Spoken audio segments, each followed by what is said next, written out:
Арашпай жатсам, мен YouTube'да каналым бар, Miko Pro деген канал. Осы жерде мен барлық видеоларды YouTube'ға салып отырам.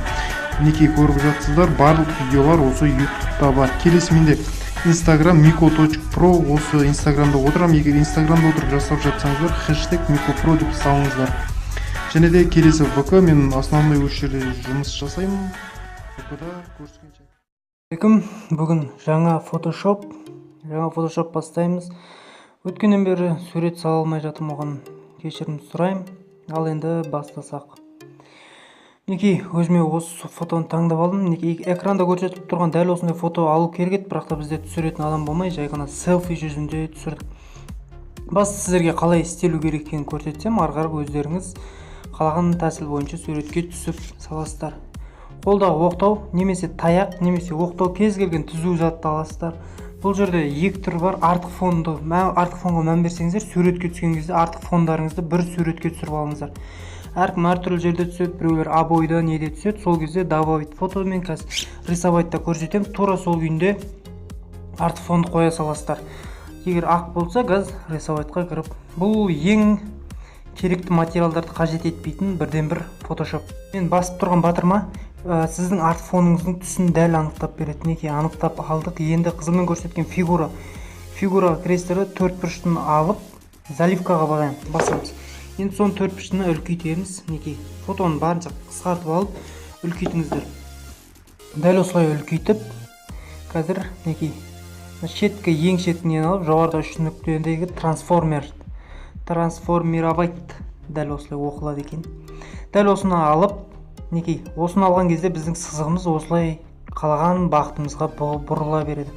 Дәл осыны енді тура видеодағыдай әдемілеп тұрып қойып аласыздар. Добавить фото артық фонын суретке түсіргенде де осы жолмен істейсіздер. Мінекей қойдық. Енді өшіргішті алып қолдың үстін өшіреміз. Яғни қолдың үсті түзу болып қалды. Соны бір әдемілеп ретке келтіріп өшіріп тастайсыздар.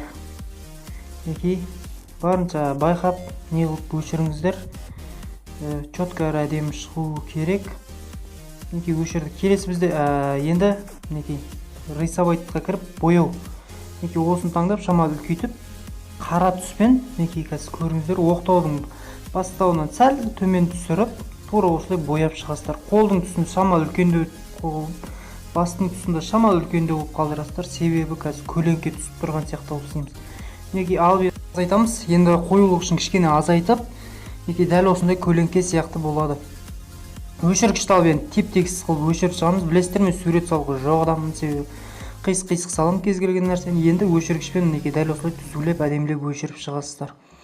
Өшіріп шыққасын тағы да біз қоюлығын азайтамыз. Барынша азайтып, мінекей енді көрдіңіздер, көлеңке сияқты болды. Мінекей әлде чуть-чуть не қылайық. Окей.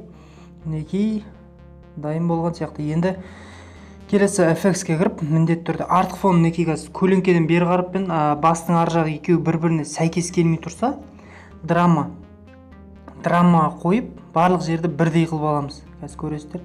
Мінекей қазір драма қойдық. Шамалы не қылып алайық. Окей. Енді қайтып кіріп, Джокерге кірем. Енді білмеймін, сіздердің фотоларыңызға қандай не тура келеді. Маған осы Джокер ұнайды. Яғни Джокер тура келіп тұр осыған. Енді маскаға әрине міндетті түрде масканы қоямыз. Маска шамалы азайтам. Окей. Енді бликті қосып жібере салайын. Бликті сырғасының тұсына. Енді жоқ. Бликтен бұрын мен мына жерден клипарттан бір нәрсе ойлап табам. Қазір қайсысы бір нәрсе бізге тура келу керек. Татудың ішінен көрейін. Мына жұлдызды алайын. Бұл аяқ асты ойлап тапқан нәрсем. Жұлдызды алам. Фото тек қана боймен аяқталып қалмас үшін мен жұлдыз алам. Жұлдыз аласыздар да мінекей көзге түскен жерін полный өшіріп шығасыздар. Көрдіңіздер, қасқа түскен жерде де, көзге түскен жерде де өшіріп шығасыздар. Енді мына астында көріп жатсыздар, давайте начало или начало болып точно білмеймін қалай оқылатын. Сол ең тура келетін осы. Яғни адамның светімен бірдей. Енді мінекей айтқандай бликті шамалы не қылып, кішкене несін азайтып, сырғасын түсіне қоя саламыз. Сырға немесе сіздер көздің тұсына бір икемді қай жерге келеді, сол жерге қойсаңыздар болады. Дәл осы жолмен істеледі фото. Сіздерге ұнады деген ойдамын. Ұнаса сіздер де жасап көріңіздер. Сау саламатта болыңыздар.